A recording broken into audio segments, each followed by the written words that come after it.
그것 때문에 이제 결국에는 급성 디스크일수록 일단은 비수술 치료를 해보는 게 원칙입니다. 협착증은 어떻게 보면은 수십 년간의 노화 과정에 의한 약간 결과이기 때문에 자연 치유를 기대할 수는 없고요. 자연 치유라는 건 마치 세월을 거슬러서 다시 젊어질 수 있느냐 그 질문과 똑같기 때문에 그건 불가능하고요. 이 완치는 불가능합니다라고 설명을 드려요. 네, 안녕하세요. 척추정형외과 전문의 박상준입니다. 요추는 총 5개의 뼈로 이루어져 있고 그 사이사이별로 이제 디스크가 그 뼈와 뼈 사이를 받쳐주고 지지해주는 구조로 되어 있고 또 그 뒤로 이제 신경 통로가 지나가는 신경관이 있고 그 신경관 안에는 신경 여러 가지 가닥으로 이루어진 다발이 그 신경 다발들이 양쪽 허벅지, 엉치 통해서 이제 다리까지 가는 그런 구조로 되어 있습니다. 허리 디스크와 협착증의 가장 큰 차이가 허리의 디스크가 결국에는 그 수액이라는 안에 내부 젤리가 있고 그 주변을 이렇게 둘러싸는 섬유륜이라는 이제 그 껍질막으로 형성이 되어 있는데 그 섬유륜이 껍질이 찢어지면서 내부의 수액이 바깥으로 흘러나오게 되고 그 부분이 이제 허리의 신경 다발 중에 한 구근을 누르게 되면은 한쪽 다리가 저리는 특징이 나타나는 것이 대표적인 허리 디스크 탈출증이고요. 협착증은 반대로 그 허리 신경 통로가 지나가는 부분에 황색 인대라는 인대가 있는데 그 인대가 점점 나이가 들면서 두꺼워집니다. 그럼 인대가 두꺼워지는 만큼 신경이 지나가는 신경관 통로는 좁아지게 되는 현상을 우리가 요추 협착증이라고 하고요. 대부분 아까 말씀드렸듯이 허리 디스크와 협착증의 가장 큰 차이가 증상의 기간이에요. 디스크는 말 그대로 터졌으면은 증상이 갑자기 발생하는 경우가 대부분이고 협착증은 그렇게 갑자기 악화되는 것보다 그냥 만성적으로 계속 통증이 있던 분들이 많기 때문에 그냥 반듯하게 똑바로 천장을 보고 누운 상태에서 그 무릎을 누르면서 다리를 쭉 빠서 올렸을 때 보통 정상은 한 70도, 90도까지 다리를 쭉 올릴 수가 있는데 진짜 디스크가 파열돼서 돌출된 분들은 그 해당 부위의 신경이 디스크 터진 부분에서 눌리고 있기 때문에 한 20, 30도? 그 정도만 올려도 엄청난 그 한쪽 다리 통증을 호소하십니다. 그거는 이제 대표적인 디스크 질환을 판단하는 테스트가 되겠고요. 협착증은 그 테스트가 나오지 않습니다. 협착증은 오히려 반대로 허리를 이렇게 구부리고 숙인 자세로 하면 좀 증상이 오히려 편해지고요.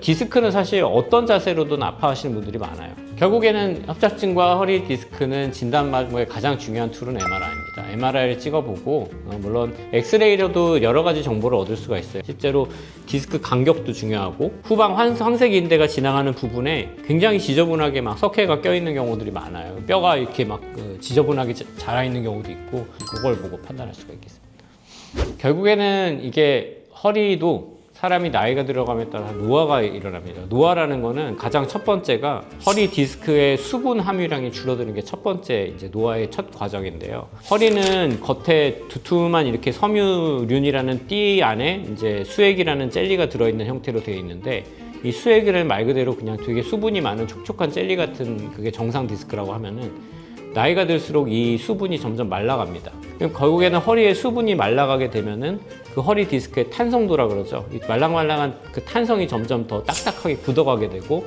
그렇게 되면서 이제 허리 디스크가 점점 마모되듯이 망가지고 점점 높이가 낮아지면서 주저앉게 되고요. 그러니까 결국 디스크가 나이가 들면서 높이가 주저앉게 되면서 황색인대라는 그 인대도 점점 두꺼워질 수밖에 없어요. 아무래도 이 디스크가 갖고 있는 충격 흡수 기능이 점점 떨어지게 되게 되니까 그거를 몸에서는 보완하고자 황색인대를 점점 두껍게 만들려는 이제 그 과정이 일어나게 되고요. 사실 그 두꺼워지는 거는 그 하중을 이기는데 큰 도움을 주지는 못해요. 그래서 이거는 사실 허리 디스크 질환이나 협착증은 약간 이렇게 두부 자르듯이 요거는 요겁니다, 요거는 요겁니다라고 딱 구분지어서 이야기보다 하나의 연장선이라고 생각하시면 돼요. 허리의 노화 과정이 계속 누적돼서 오는 연장 과정이다라고 이해를 하시면 되겠습니다. 결국에는 허리 디스크도요, 사실 세부적으로 나누게 되면은 급성 디스크와 아까 말씀드린 만성 디스크로 나뉩니다. 급성 디스크일수록 사실은 일단은 비수술 치료를 해보는 게 원칙입니다. 일단 뭐 주사를 맞아보든지 약을 꾸준히 먹어보든지 한 4에서 6주 동안의 치료를 꾸준히 보존적인 치료를 했을 때 그럼에도 불구하고 이 통증 때문에 생활이 어렵다. 그러면은 그 터진 디스크 일부분을 제거하는 수술을 하는 게 원칙이고요. 이제 만성 디스크로 갈수록 이제 협착증과 연관이 되어 있는 경우가 많아요. 뭐 주사를 하던 약물을 쓰던 어떤 비수술 치료를 하던 이 완치는 불가능합니다라고 설명을 드려요. 그러니까 결국에는 내가 이 통증을 너무 오래 갖고 계신 분이라고 하고 뭐 최근 한 1년 사이에 이 통증이 너무 심해진 분들이라고 하면은 협착증이야말로 사실 완치 방법은 수술이 완치 방법이 되겠고요. 어쨌거나 저쨌거나 허리에 관련해서는 내가 아직 마비가 아니고 다리 힘이 멀쩡하고 걸을 수 있는 상태에서는 뭐 내가 정말 수술을 원하지 않고 통증을 견딜 만한 정도면은 그냥 약이나 주사로 그냥 보존적 치료 유지 관리 측면에서 그냥 꾹 이어가는 것도 하나의 방법이긴 한데요. 대부분 이제 수술하시는 분들은 이제 삶의 질이 그것 때문에 워낙 떨어져 계시고 심한 분들은 300m를 못 가세요, 한 번에. 그러니까 결국 그 생활의 불편함이 너무 심하기 때문에 그럴 때는 이제 수술을 고민을 하는 거죠.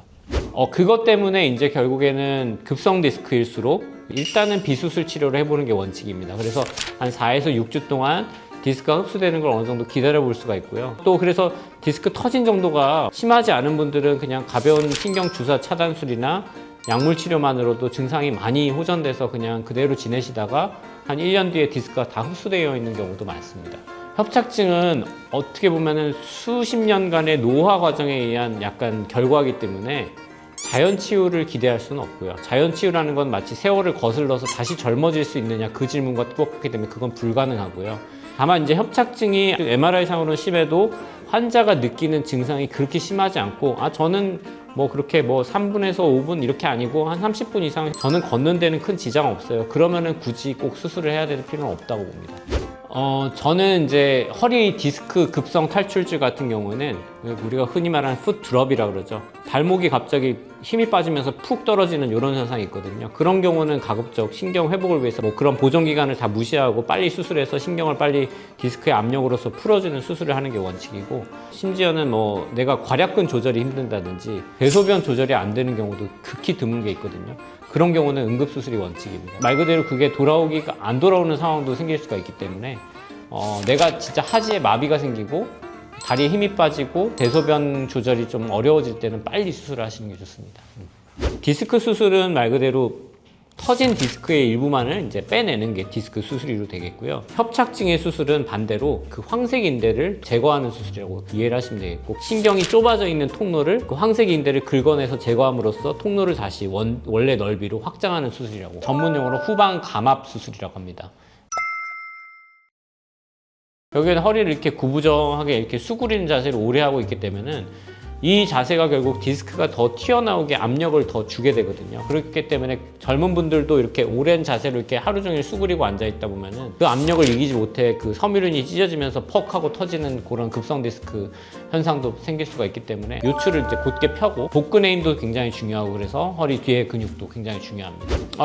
대표적인 게 이제 코어 머슬 가장 키우는 운동들인데요. 저는 대표적으로 강조드리는 게 뭐 수영도 되게 좋은 운동이고, 그 다음에 흔히 뭐 헬스장에서 아니면 집에서 가볍게 할 수 있는 운동이 플랭크 운동이라고 있습니다. 그게 대표적인 복근 운동이잖아요. 결국에는 허리를 건강하게 쓰려면은 복근이 튼튼해야 되고, 동시에 더불어 허리의 뒷부분, 등 근육이 튼튼해야 됩니다.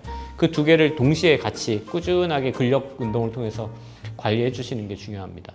저는 환자 이거 수술해야 되냐고 물어볼 때 저는 이렇게 설명해요. 환자분이 생활의 질이 너무 떨어지셔서 이대로는 생활이 어렵다고 판단이 되시면 그때 수술을 하시면 됩니다라고 표현을 드려요. 어느 정도 나는 생활이 유지가 된다는 분들은 저는 굳이 빨리 수술하는 거는 권유드리지 않고, 반대로 나는 이제 너무 오랜 기간 동안 아파왔고 이 통증 때문에 나의 삶의 질이 너무 많이 떨어져 있고, 내가 심지어 운동을 좋아하는 운동도 할 수가 없고 뭐 오래 걷기도 힘들고 약을 먹거나 주사 치료 등등 비수술 치료를 다 해봤는데도 불구하고 나의 삶의 질이 젊을 때 비해서 너무 많이 떨어져 있어서 나는 활동하기가 너무 어렵다, 이 통증으로 나는 더 이상 살 수가 없다고 판단이 드셨을 때 수술을 그때 하셔도 큰 나중에 회복이나 이런 데 차이가 없거든요. 그래서 저는 막 미리 수술을 하고 예방적으로 수술하는 건 추천드리지 않고요. 대부분 그래서 수술 나이가 한 50, 60대 후반이 되실 거예요. 그렇게 이해를 하시면 되겠습니다.